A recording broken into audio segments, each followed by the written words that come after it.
Great. We have another question from Martin Rowe, Executive Director of the Culture and Animals Foundation. He says, "Thank you for your talk, Kat. You indicated in an essay for CAF that your thinking going into the archives was altered by what you discovered in those archives. Could you elaborate on that change of perspective?" Sure. Thanks, Martin. I started out this project and started my application to the Tom Regan Fellowship with the goal of studying sanctuaries.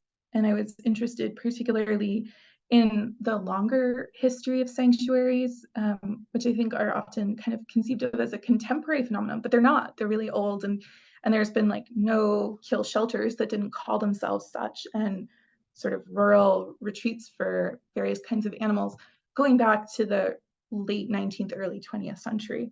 And so I wanted to see how those early institutions evolved and were either thought about or ignored or forgotten by later institutions that were coming up in the 1970s that were specifically labeling themselves as sanctuaries or no-kill shelters. And then I got to the archives, and all of this material had come in from the Humane Society of the United States, which was really exciting because it was going to be open for research for the first time. It had just been cataloged. And I thought, okay, like I'll look at the sanctuary stuff, and then like towards the end, maybe I'll just like take a peek at the Humane Society stuff. And as I was looking at the Humane Society resources and saw these documents relating to the search for birth control, I was kind of shocked. I hadn't known anything about it. And I've since learned that, this remains an ongoing quest.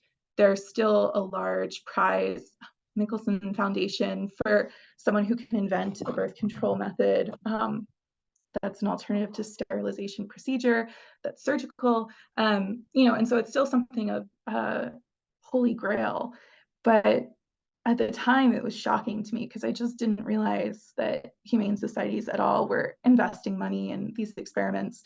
And from there, I started looking at the Virginia Hadley papers and the Argus Archives records because I was thinking, actually, the story of euthanasia is also one about how the logic behind euthanasia, this idea that we prevent suffering over anything else, over the animal's individual life, et cetera, even as euthanasia itself is being questioned with the no-kill shelter movement, that logic is being transformed into the motivating force by universal sterilization procedures. And so what does it mean to think about the turn towards sterilization in the context of this larger emphasis on prevention of suffering over freedom or over life?